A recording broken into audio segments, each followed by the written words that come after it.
Hello class, today we will be talking about how to bisect segments and angles. This is something that the ancients, people way back,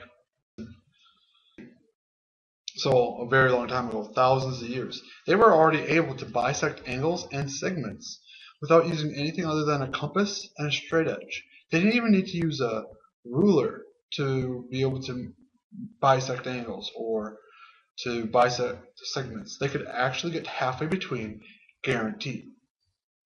The way that we do this, first of all, the straight edge.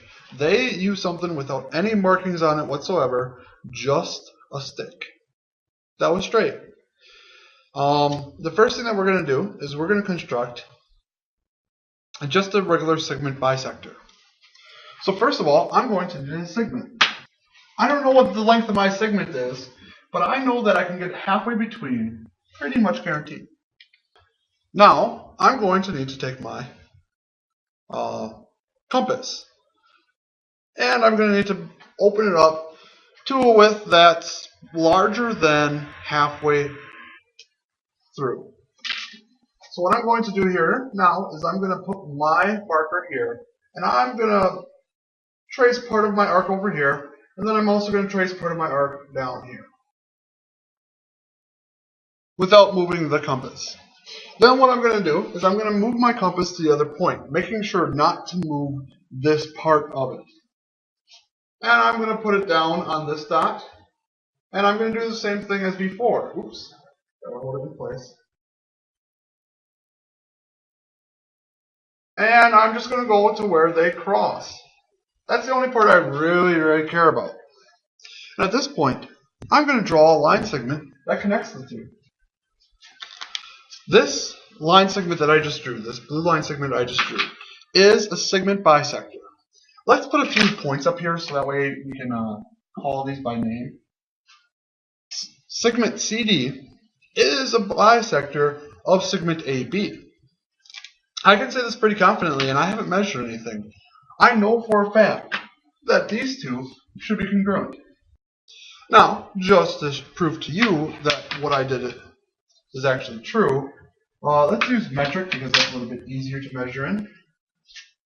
From A to, oops, I need to label the middle point, don't I? Well, because I know it's going to be halfway between. Why don't I label it M? For midpoint.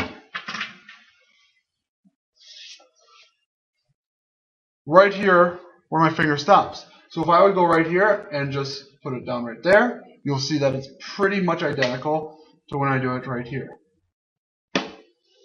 Yep, that's how you construct a segment bisector. Now, to produce an angle bisector, first thing I need to do is produce an angle. Angle A, I'm going to want to perfectly bisect. With this, I'm going to have to somehow figure out what's halfway between. Again, I'm not allowed to use a ruler. The only thing I'm allowed to use is a compass and a straight edge. And yet again, I'm going to be pretty confident that what I'm going to do here is going to be accurate. So, first of all, let's do this. Make an arc.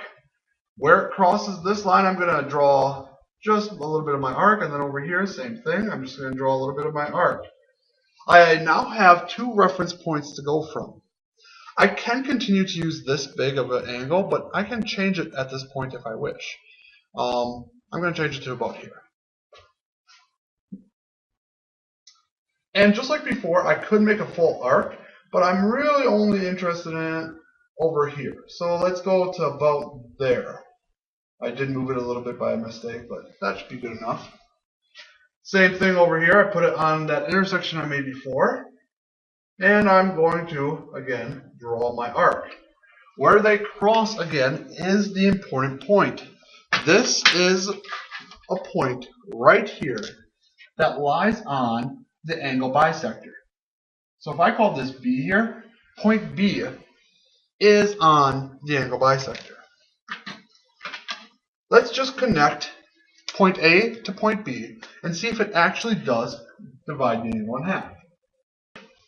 And again, without a protractor, without a ruler, I have cut this angle in half. This is pretty neat, if you ask me, because without any new edge devices, I'm able to make a bisector. I can perfectly cut something in half. If I can do that, that means I can construct two congruent shapes given every time. There's no ifs, ands, there's no doubts. But just to make sure, let's go here. Ooh, I might have made too small of an angle. But it comes out right about 24. If I would then flip it around and go this way, again, the number it comes out right about is 24, and it's pretty dead on. I don't know if you can see it on this, but for me, it was pretty dang close. So close that I would say that I did it perfectly. There we go. We've now done a segment bisector and an angle bisector. What if I want to construct something like a square? At this point, we're going to have to go back to doing a segment bisector. Let's bisect this segment. So if you remember correctly, what we do is we take this, and what we're going to do is we're going to draw two arcs. One up here, and one, and there we go. Draw my two dots. Use my straight edge to connect the two.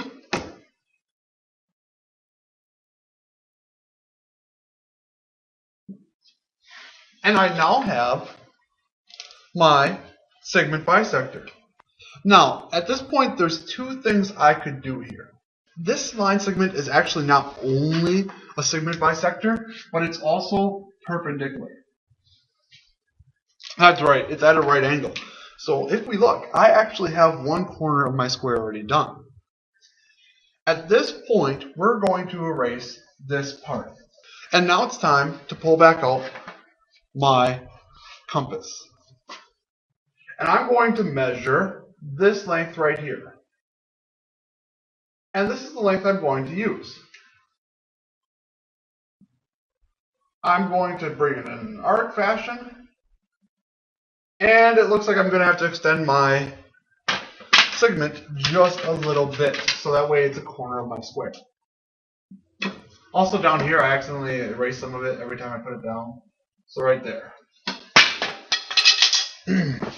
At this point, I now know 3 corners of my square. If I can figure out that last corner, I've got this.